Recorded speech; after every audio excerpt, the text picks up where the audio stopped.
Hey guys, Richard Holdner here. In this corner we've got a Gen 5 454. In this corner we've got a Gen 6 454. Let's have a head-to-head shootout and talk about why both of them are awesome. In this video we're going to take two Junkyard 454 motors and put them both up on the dyno. We're going to run a Gen 5 454 and a Gen 6 454, not so much to find out which one makes more power. We kind of already know that, but let's find out how to make more power with each. Now we can start out by comparing the Gen 5 454 compared to the Gen 6 454. And the Gen 5 version had a lot of things going against it in terms of power production. First of all, it had low compression. It also had the smaller peanut port cylinder heads.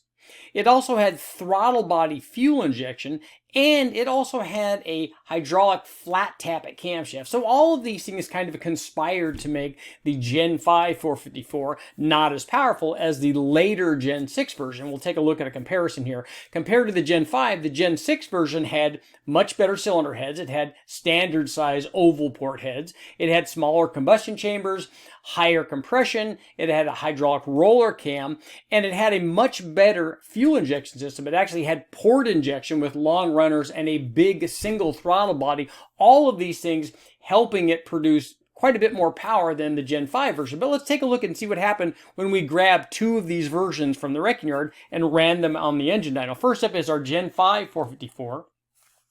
Again, this was a wrecking yard motor, but we had changed a few things on this. First of all, we run it with long tube headers and not the stock exhaust manifolds. We run it with an optimized tune, which the factory does not. And we removed the fuel injection from this Gen 5 version and ran a dual plane carbureted induction system. So we ran it the way that a guy would do it if he were swapping this motor in this big block into a Chevelle or early Camaro or something like that, and you wanted to make it a little more performance oriented. We'll get to what I think that this thing would make with a throttle body injection when we compare it to the Gen 6, because on the Gen 6 I actually ran the factory fuel injection and a carbureted, so we can kind of see the difference, and then we can kind of extrapolate from that what we think that this standard Gen 5 would make with the factory throttle body injection. So run in stock trim with a dual plane Wyand intake manifold, a 750 Holley, and the long tube headers. We also put a distributor in this and obviously optimize the ignition timing. Otherwise stock, our Gen 5 454 produced 334 horsepower. And as you can see, it was kind of designed to make torque, and it made more than 400 foot-pounds for a pretty broad range, but made 448 foot-pounds of torque. You can see we ran this thing all the way down to 2,000 RPM. So if we compare this combination, remember this motor was rated at 230 horsepower and 380 foot-pounds of torque. The factory rating with all of the accessories, all the air intake, all of the factory exhaust, and obviously run with a non-optimized tune. Now when we run, as I said, we run it with a Mazir electric water pump, no accessories. Obviously it had a 4-barrel carburetor on it, it had long tube headers. So that's why we make more power than the factory is rated at. And this compares to the Gen 6 motor. Again, this is a Gen 6 version with the better cylinder heads, better camshaft, more compression, a better induction system, although we ran this combination, again, with a Wyand dual plane intake manifold and a Holley 750 carburetor and a distributor optimized the timing and the jetting, and long tube headers with a Mazir electric water pump, the same way we ran the Gen 5 basically. And run in this configuration, our Gen 6 version produced 370 horsepower, and torque was up as well, 476 foot-pounds of torque. So the Gen 6 motor was rated at 290 horsepower and 410 foot-pounds of torque. So it was rated about 60 horsepower more than the Gen 5 version, unless you got the SS 454, which was rated at about 250 or 255 horsepower. So it was rated a little bit higher than your more run-of-the-mill motors, but ours was not. Ours did not come from an SS 454 truck. Ours just came from a full-size truck. But now let's take a look at what happens and what we think would happen if we were to actually run the throttle body injection on our Gen 5 motor by comparing it to what happened when we ran fuel injection on our Gen 6. So the question now is, how much would our Gen 5 454 make if we had the factory throttle body fuel injection on it? We could kind of figured this out, not because I ran this, so this is pure speculation, so let's have some fun. We can take a look at a couple of points of data that we have that would give us a fairly good idea what this thing would do with the throttle body injection. The first thing is, this is our comparison between the Gen 5 and the Gen 6 454s. Both of them run with carburetors. But here's what happened on the Gen 6 when we ran the factory long runner EFI. And you can see it made less power than the carburetor, which is what we would expect. It also made a little bit more torque. It was designed for low-speed torque production.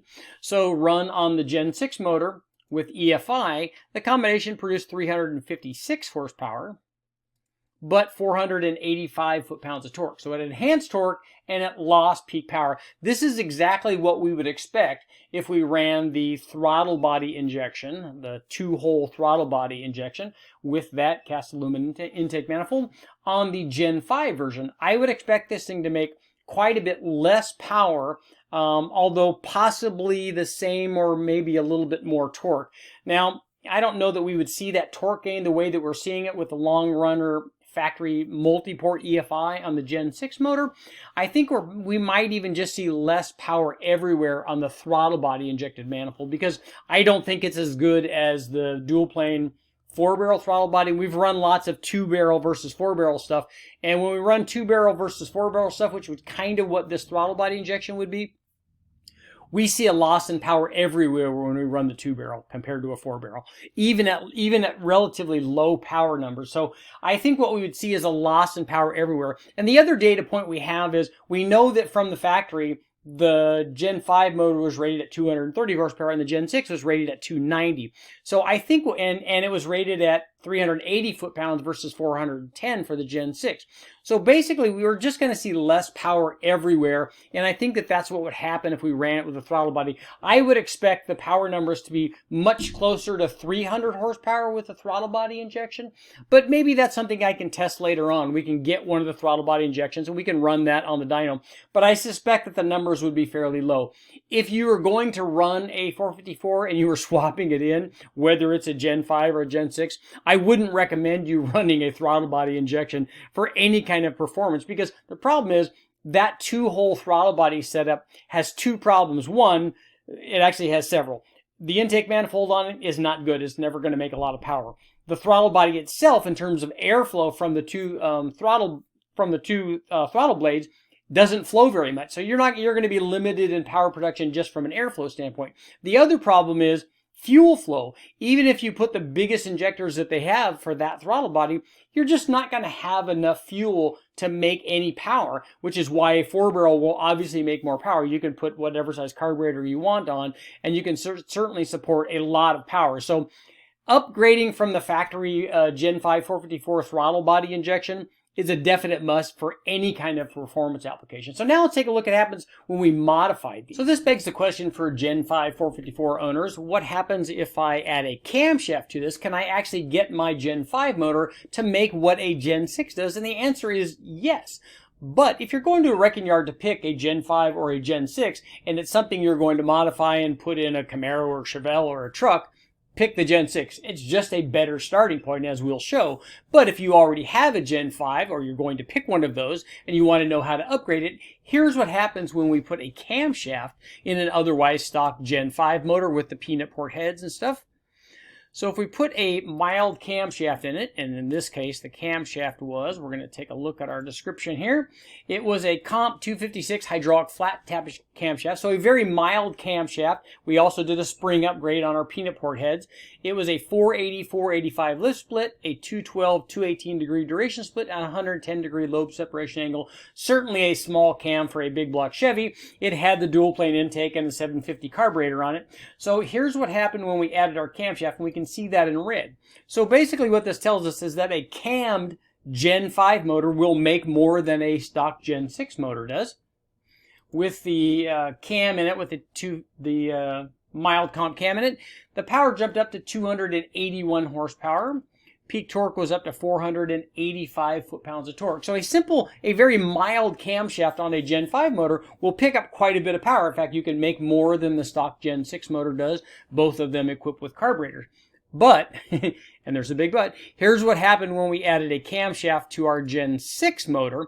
Now, we added a bigger camshaft on the Gen 6, so it's not a direct back-to-back comparison, but it shows what you can do if you add a camshaft to the Gen 6 motor that already has better cylinder heads, it has better compression, it's a hydraulic roller, so there's definitely power to be had by adding a camshaft to a Gen 6 motor. In this case, we added a comp hydraulic roller cam because it already comes from the factory with a hydraulic roller cam.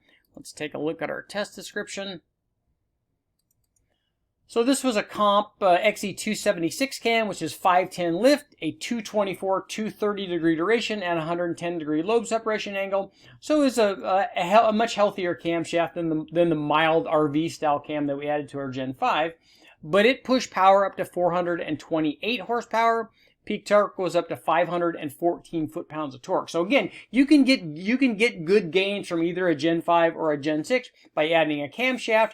And on the camshaft front, the limit to this for either one of these actually becomes available piston to valve clearance. So somewhere in the 230 to 235 degree duration at 50, if you're getting near that limit, it's a really good idea to measure available piston to valve clearance because you're going to get close. You'll want to make sure to measure piston to valve clearance.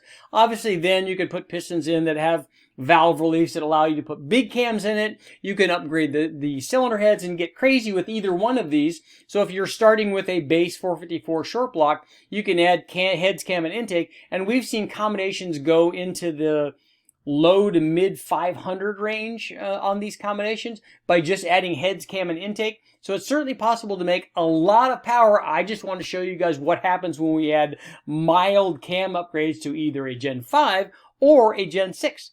Let's get to our conclusion.